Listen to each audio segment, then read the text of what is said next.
আমরা বৈষম্যবিরোধী ছাত্র আন্দোলনের সমন্বয়ক সহ সমন্বয়করা সহ সারা দেশের শিক্ষার্থী সমাজ ঘুমাতে পারতেছে না। তাদের রাতের ঘুম বিনষ্ট করে পাকিস্তানি হানাদার বাহিনীর প্রেতাত্মারা সারা দেশে অভিযান চালাচ্ছে। তারা ঘরে ঘরে গিয়ে হামলে পড়তেছে। তারা আমাদের ভাইদেরকে অ্যারেস্ট করার জন্য ঘরে ঘরে অভিযান চালাচ্ছে। আমরা এখন পর্যন্ত খবর পেয়েছি ঢাকায় আজিমপুর কলোনিতে, মোহাম্মদপুরে, ধানমন্ডিতে এবং মিরপুর কাজীপাড়ার দিকে পুলিশের যৌথ বাহিনী অভিযান চালিয়ে ঘরে ঘরে মা বোনদের সাথে খারাপ ব্যবহার করতেছে। স্টুডেন্ট ফেলে কারো মোবাইলে আন্দোলন সম্পর্কিত কোন তথ্য, ছবি, ভিডিও পেলে তাকে অ্যারেস্ট করে নিয়ে যাচ্ছে। এখন সময় আপনাদের অবশ্যই প্রতিরোধ করে তুলতে হবে। আমরা বলতে চাচ্ছি, পাকিস্তানি হানাদার বাহিনী যেভাবে 1971 সালে এদেশের রাজাকার বাহিনীর মাধ্যমে, রাজাকার বাহিনীর হেল্প নিয়ে ঘরে ঘরে তারা যখন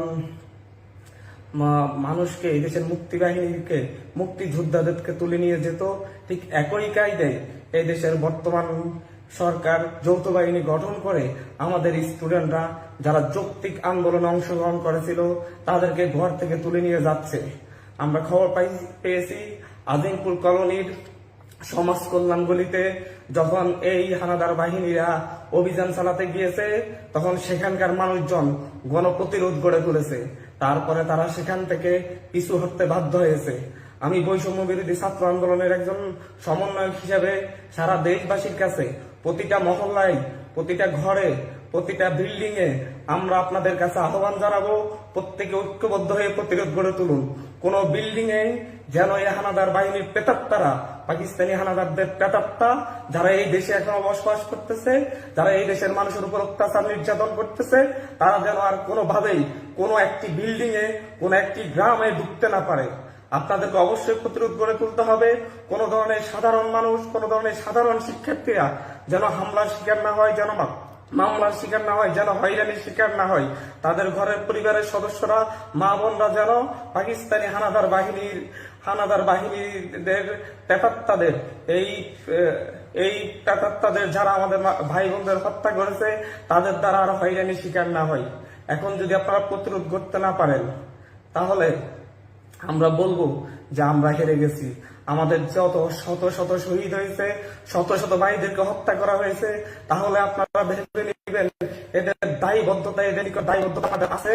আপনাদের যদি দায়বদ্ধতা থেকে থাকে এই ভাইদের রক্তের প্রতি, আমরা যারা এখন পালিয়ে বেড়াচ্ছি, আমরা যারা পথে প্রান্তরে ঘুরে বেড়াচ্ছি, একটা ড্রেস নিয়ে আজকে 7 দিন ঘুরে বেড়াচ্ছি, আমরাও আপনাদের সন্তান।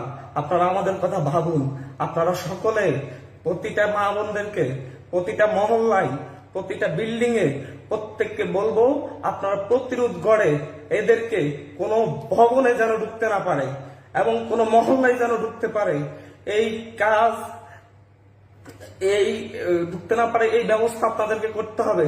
অবশ্যই এটা যদি এখন করতে পারেন তাহলে এরা আর ভবিষ্যতে আমাদের কোনো ভাইদের উপর হামলে পড়ার, আমাদের কারোর উপর গুলি করার সাহস পাবে না। কারো ভাইকে বিনা বিচারে আটক করার সুযোগ পাবে না, কাউকে ঘুম করার সুযোগ পাবে না। এখন যদি ঐক্যবদ্ধ জাতি ঐক্য গঠন করে, যদি আপনারা দলমত নির্বিশেষে সকল দলের সকল মতের মানুষ যদি এখন ঐক্যবদ্ধ হয়ে প্রতিরোধ করতে না পারেন, আমরা আপনাদের সন্তানরা সেফ থাকবো না। আমরা হয়তো এই দেশে আর টিকে থাকতে পারবো না, কারণ তারা শুরু করবে অত্যাচার। আমাদেরকে বাঁচতে দিবে না, প্রত্যেককে নিরাপদে থাকতে দিবে না। কারণ আমাদের একটাই অপরাধ, এই দেশের সাধারণ শিক্ষার্থীদের একটাই অপরাধ। তারা কেন তাদের অধিকারের কথা বলেছে, তারা কেন এই সরকারি চাকরিতে বৈষম্যের বিরুদ্ধে আন্দোলন করেছে, কেন তারা বৈষম্য বিলোপ চেয়েছে, এটাই তাদের অপরাধ হয়ে উঠেছে। আমরা বলতে চাচ্ছি এই প্রজন্মে 2024 সালে এসে যারা এই বৈষম্যের বিরুদ্ধে লড়াই করেছে, তারা এই প্রজন্মের মুক্তিযোদ্ধা। যারা শহীদ হয়েছে তারা একজন বীর যোদ্ধা এবং তারা এই লড়াইয়ের একজন বীর শ্রেষ্ঠ, বীর উত্তম, বীর বিক্রম। এখন সময় এই প্রজন্মের মুক্তি বাহিনীকে, এই প্রজন্মের মুক্তিযোদ্ধাদেরকে, এই প্রজন্মের তরুণ প্রজন্মকে, এই প্রজন্মের স্টুডেন্টদেরকে, শিক্ষার্থীদেরকে, আপনাদের সন্তানদেরকে সেভ করার সময়, আপনাদের দায়বদ্ধতার প্রমাণ দেওয়ার সময় আমরা আহ্বান করব এই দেশের প্রতিটা মহল্লায়, প্রতিটা বিল্ডিং এ আপনারা একটা দুর্গ গড়ে তুলুন এবং কোনো মতেই মধ্যরাতে কোনো সভ্য রাষ্ট্রের কোনো পুলিশ বাহিনী, কোনো আইন শৃঙ্খলা বাহিনী কোথাও অভিযান চালাতে পারে না। অ্যারেস্ট ওয়ারেন্ট ব্যক্তি রেখে কোনো আইন শৃঙ্খলা বাহিনী অভিযান পরিচালনার ক্ষমতা রাখে না এবং কারো ব্যক্তিগত ফোন চেক করার অধিকার কখনো কোনো আইন শৃঙ্খলা বাহিনীকে দেওয়া হয় নাই।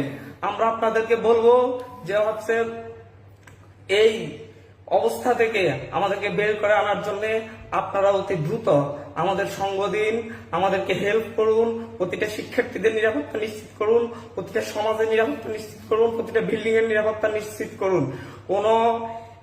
আরেকবার ক্লিয়ার করতেছি, আইন শৃঙ্খলা বাহিনীর কেউ বিনা নোটিশে কারো ব্যক্তিগত মোবাইল, ব্যক্তিগত কোনো সামগ্রী চেক করতে পারে না এবং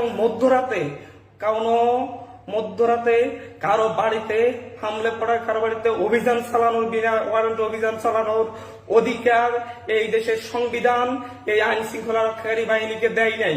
সো আপনারা প্রতিটা জায়গায় জায়গায় প্রতিরোধ গড়ে তুলুন, এটাই আপনাদের প্রতি আহ্বান রইল। এই মধ্যরাতে আপনাদের কাছে এসেছি, আমরা আপনাদের সন্তান, যাদেরকে ধরে নিয়ে যাচ্ছে তারা নিরপরাধ, যে স্টুডেন্টদেরকে ধরে নিয়ে যাচ্ছে তারাও আপনাদের সন্তান। তারা শুধুমাত্র একটাই ভুল করেছিল, অন্যায়ের বিরুদ্ধে আওয়াজ তুলেছিল।